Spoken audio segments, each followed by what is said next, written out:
before the crisis, there were just one very big middle class.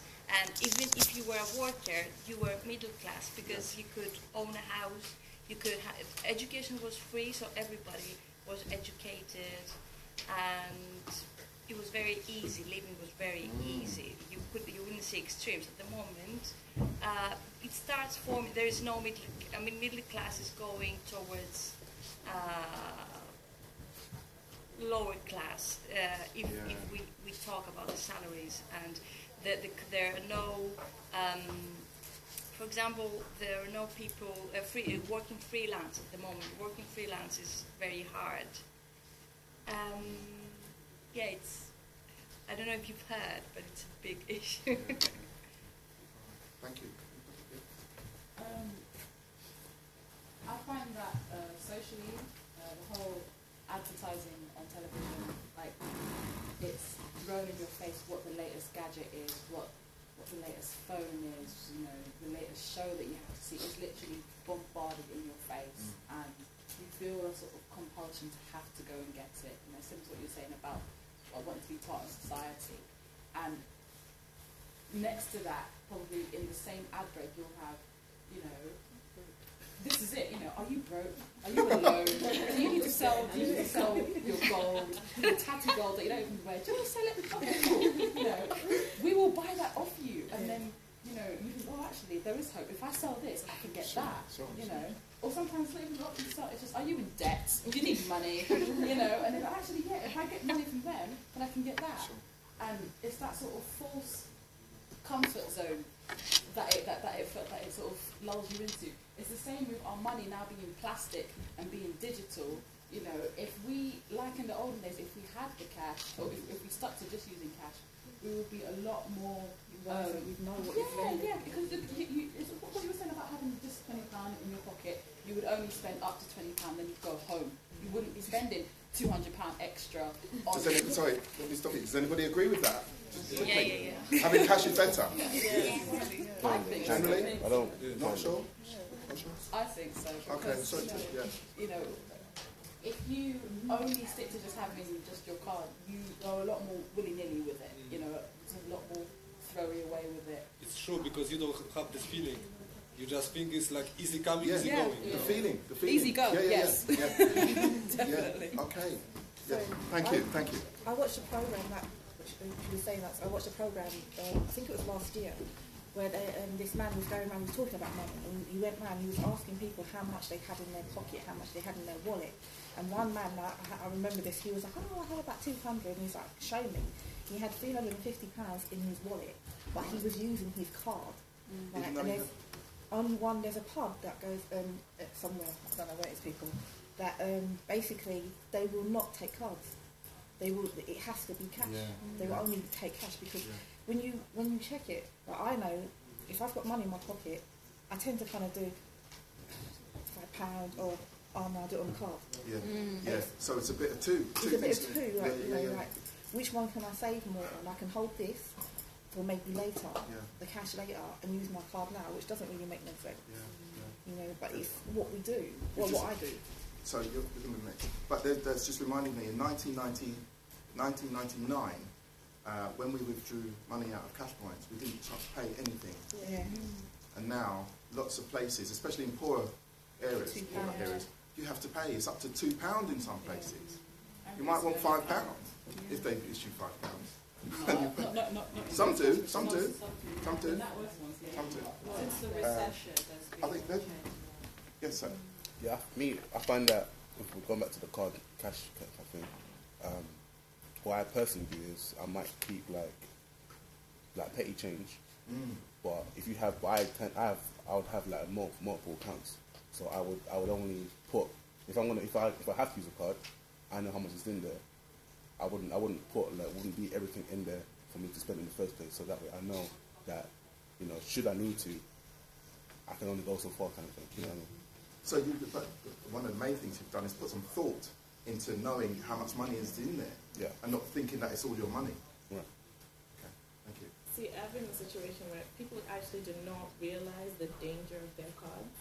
I went for a photo session, gave the long card number, and this company went into liquidation.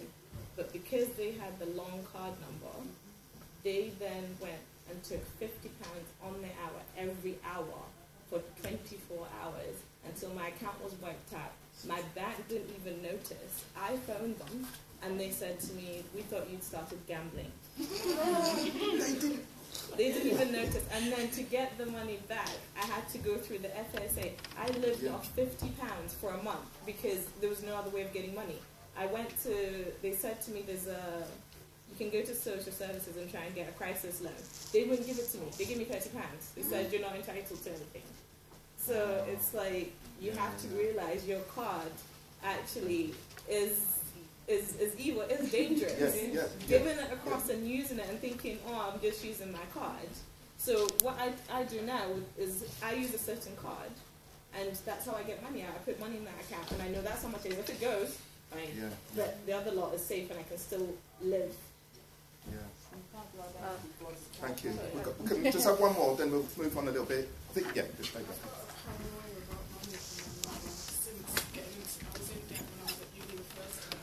So now, before my bank account, I do have more and more. I make sure that I get the weekly balance, because you can set it up so it sends you a text with how much your balance is one day a week. And I have all the mobile phone apps, and I check them maybe hundreds of times a day, just to check how much money is in my bank account. Hundreds. And I set in my calendar the dates in which all the direct debits are coming out, just so I know how much money I have in my bank account. So you've kind of gone, would you say, from one extreme to the other? Yeah, and on Twitter I follow lots of money things. I listen to Money Box on BBC4, just to try and educate myself about money, because when you don't know about things, you can get yourself into trouble, and you don't know what to do or how to help yourself.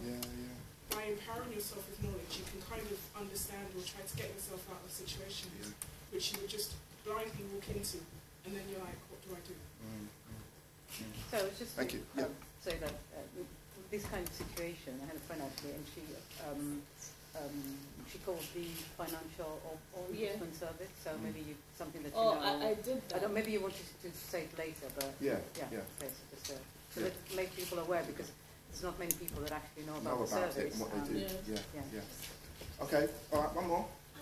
Don't give out your details, card details, or even when you receive phone calls, don't give out any numbers. If you have to call and pay somebody or different card or someone, just ring the company up and then pay them directly instead of when you receive the call. This is where the most fraud people do scams. So if you just do that, then you'll be safe forever. The criminals have got much more sophisticated, haven't they? Because they don't drive up in to a bank and rob it anymore. They sit behind a computer desk, don't they? And whatever, the iPad or whatever, and work out how to hack into people's accounts. So they don't have to physically go out with a mask and a double-barrel shotgun and do all of that. So it's still the same crime. Okay. Thank you. Right. I think we don't have a lot more time, so next.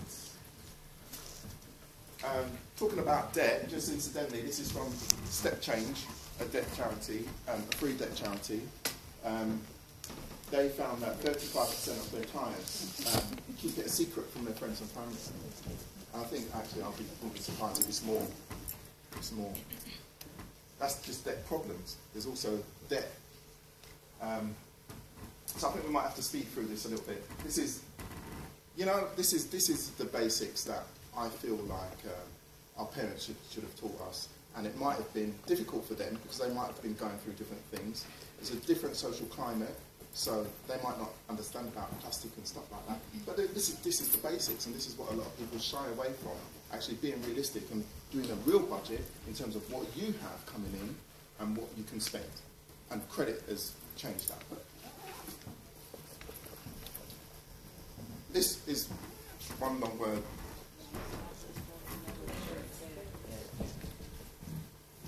Fear.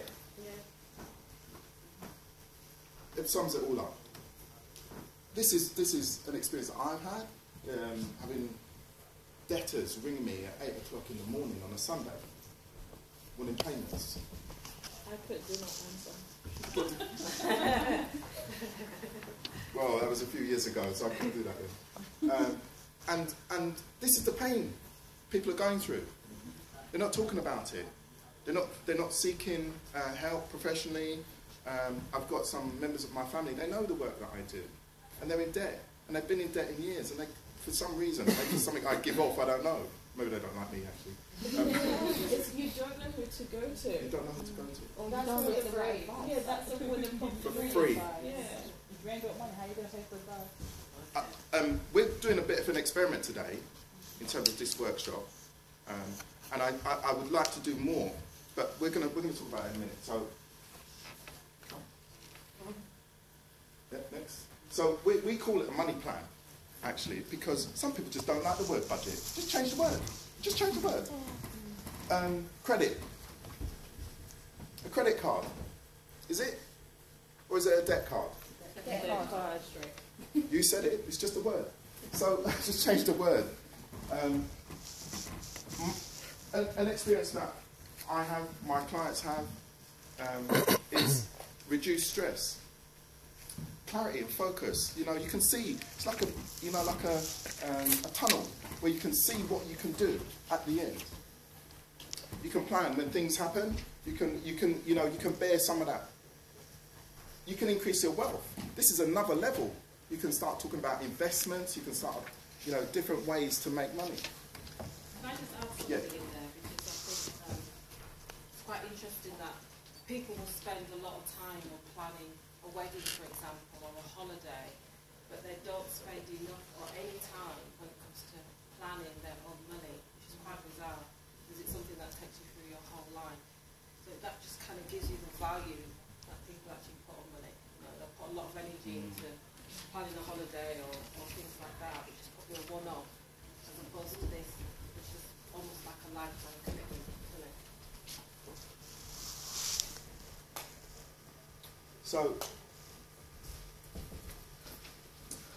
we can't tell you what to do, but these are some things that I've learned through the number of clients that I've worked with, is the bottom, learn money skills. Find somewhere to go, maybe come to an inspirational youth workshop, I don't know, and learn skills. Go online, talk to people, talk to your friends, talk to your family, find someone that is willing to kind of sit down, and it could be you've got someone in your family that's very good with managing money. Say, Uncle John, you know how to do it, or my Uncle John. If things become difficult, don't stay in that place. Try and find help, and there's free agencies that do this. These are some of them. Step Change is a free organisation that deals with debts. You can call them. Money Saving Expert, there's lots and lots and lots of different tips about there. Have you heard of it? Yeah. Martin Lewis, the Money Saving Expert. Money Dashboard is a kind of app, if you like, where it plots all of your money, and you can see what's going in, what's coming out. I've checked it out, it should be all right. And the Money Advice Service, this is kind of, I think they're funded by the government, aren't they? Yeah, Money Advice Service. You can look at different events, having a baby, going to school, college, retiring, funeral planning, all this, and you can use that. Or speak to somebody like you did today. Somebody friendly. Were you all friendly? Yeah. Friendly? Yeah. All nice and friendly? Yeah? A little bit?